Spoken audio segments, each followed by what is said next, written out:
আমার বাবা শঙ্কর দেব, যার তুলনা মেয়েরা খুবই ভার, বাইরে ভীষণ প্রশংসিত। তিনি 3 কন্যা সন্তানের একমাত্র পিতা, যাকে আমরা बांग्ला चलती भाषाएं बोली बाप। मेरा बाप बाप का भी बाप है। उसने बहुत साल पहले लव मैरिज किया था। घर वालों ने नहीं माना, घर से भाग के आए, पढ़ाई कंप्लीट किया। मेरा मम्मा को भी पढ़ाई लिखाया कंप्लीट किया। बचपन का शादी है यार, बचपन का। तुम लोग क्या समझते हो, क्या करते हो पता नहीं। तुम लोग कपल लोग शादी के बाद क्या करना चाहते हो और करते क्या हो तुम लोग यार। मेरे पापा छोटे थे तभी शादी हो गए, मेरा मम्मी भी छोटी। उन लोगों ने पढ़ाई कंप्लीट किया, बच्चे पैदा किया। मेरी पैदा होने की बाद मेरे पापा को सरकारी नौकरी लगी। पहले भी वो लोग जीते थे, बहुत खुशहाल जिंदगी जीते थे, ठीक है। और खुशहाल जिंदगी बिल्कुल नहीं जीते थे यार, झूठ कह रहे हो। पता नहीं वो लोग खुश थे यानी हम तो खुश नहीं थे। कहाँ कहाँ हमें रहना पड़ा। যাকে বাংলায় বলে সাপ চোখ ব্যাঙের মুখে বড় হওয়া মেয়ে আমি। বসে আছি, পাশ থেকে সাপ চলে যাচ্ছে দেখতে পাচ্ছি। চান করতে গেছি, ঘরে ফিরেছি, উনুনের ভিতরে সাপ বসে আছে, দুধ গরম করা যাচ্ছে না। আমার মাকে দেখেছি সেই সাপ মেরে বের করে, এতটাই সাহসী আমার। আর আমি আমার মায়ের সাহসী কন্যা। আমি কিন্তু প্রথম কন্যা তোমার, ও মা তুমি মনে রাখো বা না রাখো, ভুলো না আমায়। আমি মাকে ভুলতে দেব না কোনোদিন আমার কথা। আমি থাকবো কি না তোমার পাশে সারাদিন, লেগে থেকে তোমার অসহ্য হব না।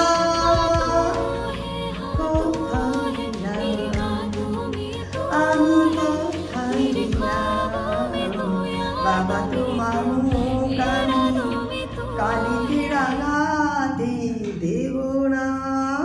ইয়েস, আমি তোমার শিক্ষা। তো ছোটবেলায় আমার পড়াশোনাটা একটু কমজোরি ছিল বলে আমার বাবা মনে করতো আমার জীবনে কিচ্ছু হবে না, কিচ্ছু হবে না। সারাক্ষণ এই নিয়ে আমার মার সাথে খেসর খেসর খেসর খেলো। আমার মা কী করবে? আমার মাকে আমার ব্রেনের মধ্যে ঢুকে যাবে নাকি? আমি যে জিনিসটা যে দৃষ্টিকোণ থেকে দেখব, বাবা তুমি কি সেই দৃষ্টিকোণ থেকে জিনিসটা দেখতে পারবে যদি আমি না বলি তোমাকে? এই যে এখন অনেকে আমার ভিডিও দেখবে আর ভাবে কোথায় বসে ভিডিও বানাচ্ছে, এই কি করে ভিডিও বানাচ্ছে, এই মেয়েটাকে অনেক সুন্দর দেখতে, এই মেয়েটা কে রে নতুন এসছে নাকি। তা আমার দৃষ্টিকোণ হচ্ছে বাহ কি সুন্দর কথা বলছে।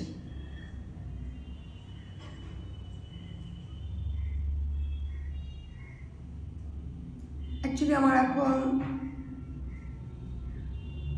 প্রাক্তনের একটা গান মনে পড়েছে।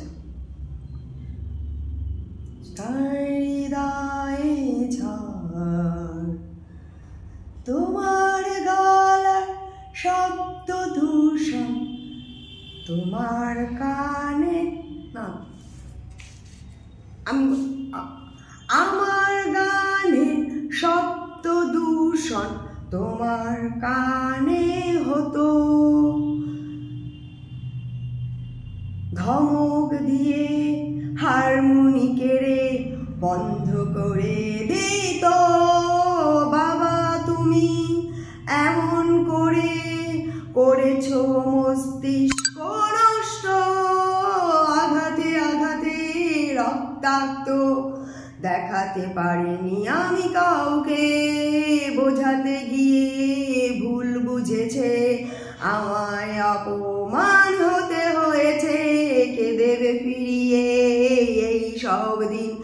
এখন বাবা আমি চলি, এতটুকুই ক্ষোভ ছিল তোমার জন্য প্রাণে আমার, এই কারণে প্রাক্তন মুভি হিট হয়েছিল। বোঝুনি? বলে দিয়েছি, শুনে নিয়েছো, ধন্যবাদ। আর পারছি না, কারণ আমার মস্তিষ্ক নষ্ট হয়ে গেলে আমি থাকতে তো পারবো না, আমার তো অস্তিত্ব থাকবে না। তুমিই তো আমাকে শিখিয়েছো বাস্তবতা। বাস্তবটা বড় কঠিন। বাস্তবে নেমে এসো। কল্পনার জগতে ভেবে জীবনটাকে ধ্বংস করে দিও না। ভালোই হতো বাবা যদি তুমি আমাকে কল্পনা প্রবাণী হয়ে থাকতে দিতে।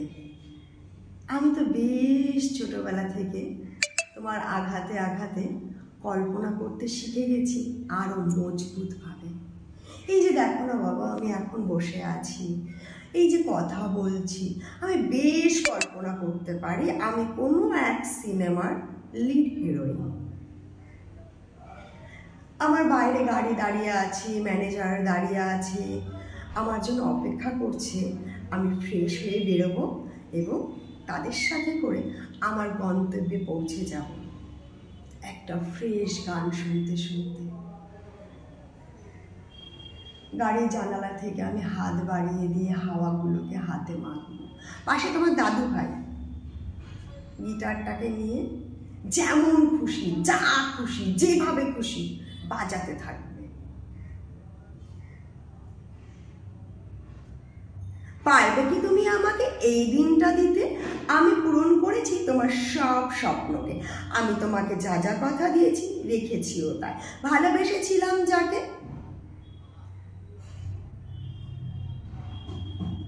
তাকেও ভুলে গেছি শেষে, কারণ তোমাদের অপছন্দ ছিল। ভালোবাসার মানুষের হাত ধরে খালি পেটেও বসে থাকা যায় রাতের পর রাত অপেক্ষা করে। শুধুমাত্র একে অপরের দিকে চোখ তুলে তাকালেই সব অনুভূতি শূন্য হয়ে যায়। তাকেই তো বলে ভালোবাসা। যে ভালোবাসা আজকে তার সঙ্গীকে ওতে নিয়ে যায়, এটা ভালোবাসা না ভাই। আর যাই হোক, ভালোবাসা না। ভালোবাসার মানুষটা ভালো আছে এটা দেখেই যদি শরীরে একটা শান্তি চলে আসে, তাহলে আর কিছু দরকার পড়ে না। সেই ভালোবাসা চেয়েছিলাম আমি বাবা জীবনে। তোমার গল্পগুলোতে তো এমন ভালোবাসার কথাই লিখেছিলে তুমি। হ্যাঁ, আমি লুকিয়ে লুকিয়ে চুরি করে তোমার গল্পগুলো পড়েছিলাম রাত্রেবেলা। পড়ার শেষে সবাই যখন ঘুমিয়ে যেত, রাত জাগা অভ্যাসটা আমার ওখান থেকেই হয়েছিল। আর গল্প পড়া, তোমার সায়েন্সের বইগুলো নিয়েও আমি অনেক পড়েছি, অনেক ঘাটাঘাটি করেছি। আমি সেই কারণে আমাকে অনেকেই বলে, জানো তো বাবা আমি নাকি অনেক জানি, তোমার মতো জ্ঞানী। কেউ কেউ বলে আমি নাকি তোমার থেকেও দামি। হ্যাঁ, এই কথাটা শুনতে আমার খুব অহংকার বোধ হয়। আমার বাবা পেরেছে। আমার বাবা একজন আদর্শ বাবার থেকেও আদর্শ শিক্ষক হতে পেরেছে। আমি আজ শিক্ষিত হয়েছি বাবা। যে বাবা তুমি আমার মাধ্যমিক পরীক্ষার আগের দিনকে বইগুলো ছুঁড়ে ফেলে দিয়েছিলে আলমারির নিচে সামান্য উপপাদ্য রেখা বুঝতে পারিনি বলে। কিন্তু বাবা কখনো ভেবে দেখেছো কি, হাইট অ্যান্ড ডিস্টেন্স অঙ্কটা আমি সব থেকে ভালো পারতাম এবং ছোট বোনের থেকেও ভালো পারতাম। থাকতো না মনে আমার বীজগণিতের ওই সব সূত্রের তালিকা। অঙ্ক তো অঙ্ক, ওটা তো গদ বাঁধা। অঙ্ক আবিষ্কার হোক না নতুনভাবে, মিলুক না উত্তর, সমস্যা কি আছে?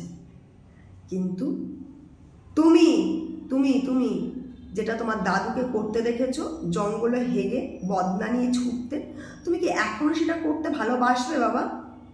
তাহলে সেই যুগের সেই শিক্ষা সেই নিয়ম কেন এখনো চালাবে?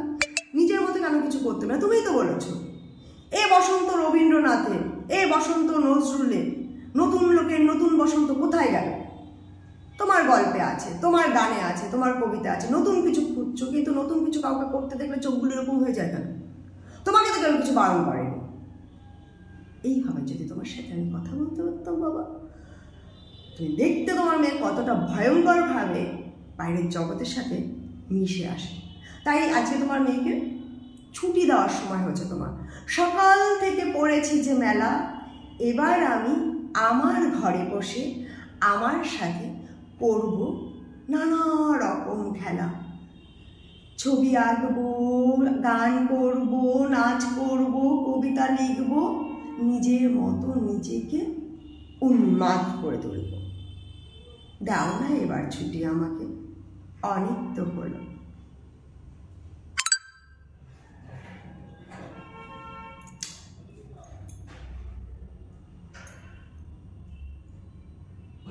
ভালোবাসা।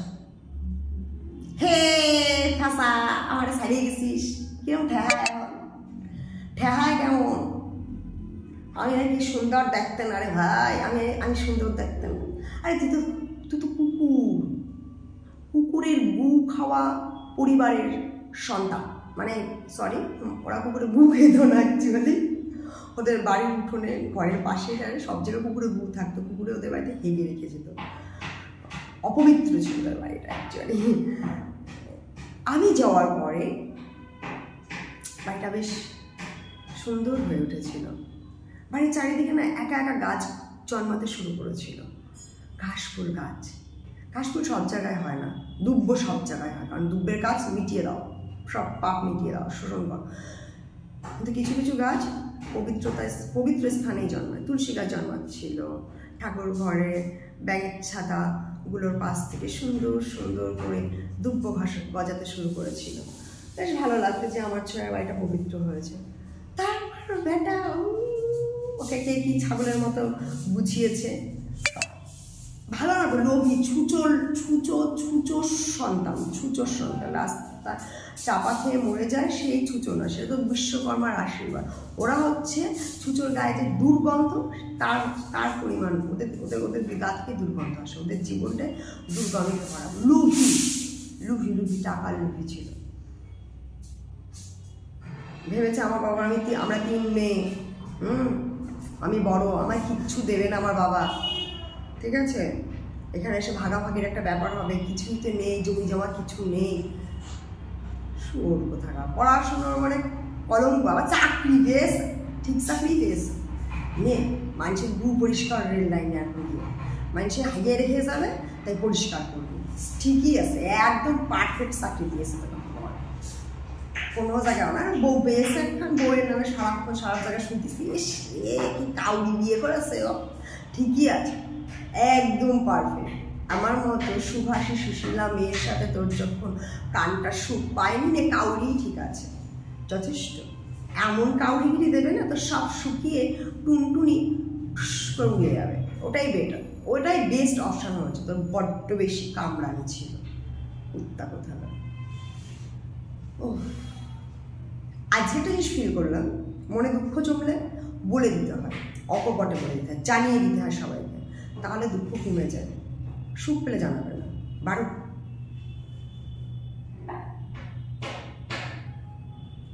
টুংটাং পিয়ানোয় সারাটি দুপুর ঠুক ঠাক পেক ঠোকে পাশের বাবু নাকি বানিয়েছে শপিং মল, আসবে সে তাই নানা কিছু।